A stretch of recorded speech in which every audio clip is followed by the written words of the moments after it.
বিসমিল্লাহির রহমানির রহিম। আসসালামু আলাইকুম ওয়া রাহমাতুল্লাহি ওয়া বারাকাতুহু। কুরবানির ঈদের পর মুখের স্বাদ বদলাতে চাইলে একেবারে পারফেক্ট এই ঝাল ভর্তা। ধোয়া ওঠা পোড়া বেগুন, কাঁচা মরিচ অথবা শুকনো মরিচের টকটকে ঝাল, সরিষার তেলের ঘ্রাণ আর পেঁয়াজের কাঁচা চাট সব মিলিয়ে একেবারে ঘরোয়া স্বাদের দারুণ এক আয়োজন তৈরি হয় এই ভর্তা। গরম ভাতের সাথে একটুখানি লেবু চিপে নিলেই এক চামচে মন ভরে যাবে। ভারী মাংসের খাবারের পর এমন কিছু চাই যা হালকা কিন্তু স্বাদে ভরপুর। যে যতটুকু ভর্তা তৈরি করবেন ঠিক সেই আন্দাজেই কিন্তু এখানে বেগুনটা নেবেন। আমি এখানে কালো বেগুনটা নিয়েছি। আর এই বেগুনটা কিন্তু ভালোভাবে দেখতে হবে যে পোকা আছে কিনা। ভর্তা তৈরি করার জন্য অবশ্যই লক্ষ্য রাখতে হবে বেগুন কিন্তু উপর দিয়ে ফিটফাট, আর ভিতরে কিন্তু পুরানোর পরে দেখবেন অনেক সময় পোকা বের হয়। সেটা বুঝে এবং দেখেই কিন্তু বেগুনগুলো কিনবেন। বেগুনের ভর্তা তৈরি করার জন্য আমি এখানে 4টা বেগুন নিয়েছি। আপনারা কেউ চাইলে বেশিও নিতে পারেন, আবার কেউ চাইলে কমও নিতে পারেন। প্রথমে বেগুনটা ভালোভাবে ধুয়ে মুছে তারপরে সরিষার তেল লাগিয়ে নিতে হবে।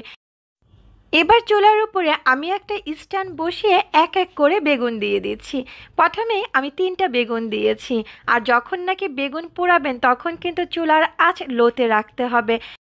হাই হিটে কিন্তু কখনোই বেগুন পোড়াতে যাবেন না, তাহলে কিন্তু বেগুনটা একেবারে পুড়ে কয়লা হয়ে যাবে। আর কিছুক্ষণ পর পর কিন্তু বেগুনটাকে উল্টে পাল্টে দিতে হবে যাতে করে বেশি পুড়ে না যায়।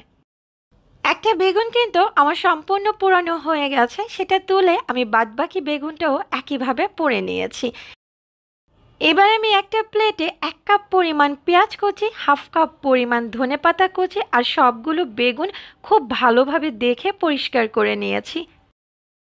যে যেরকম ঝাল খাবেন ঠিক সেই আন্দাজেই কিন্তু এখানে শুকনো মরিচ বা কাঁচা মরিচটা অ্যাড করবেন। আমি এখানে শুকনো মরিচটা ভেজে নিয়েছি। আর এখানে প্রায় 8 থেকে 9টার মতো শুকনো মরিচ আছে, আর সাথে দিয়েছি লবণ। এবার ভালোভাবে হাত দিয়ে কচলে আমি বেগুনের ভর্তাটা তৈরি করে নিয়েছি। আর লাস্ট মুহূর্তে দিয়ে দিলাম 2 টেবিল চামচ পরিমাণ কাঁচা সরিষার তেল। তেলটা দিয়ে ভালোভাবে মেখে আমি ভর্তাটা তৈরি করে নিয়েছি। অবশ্যই দেখবেন লবণ এবং ঝালটা ঠিক আছে কিনা। এবার আমি বেগুনের ভর্তাটা একটা সার্ভিং ডিশে তুলে নিচ্ছি। আপনারা কেউ চাইলে এভাবে ভর্তা তৈরি করে মোটামুটি 3 থেকে 4 দিনের মতো নর্মাল ফ্রিজে রেখে খেতে পারবেন। আশা করি আজকে আমার এই ঝটপট রেসিপিটা আপনাদের কাছে একটু হলেও ভালো লেগেছে। আজকের মতো বিদায় নিচ্ছি। আল্লাহ হাফেজ।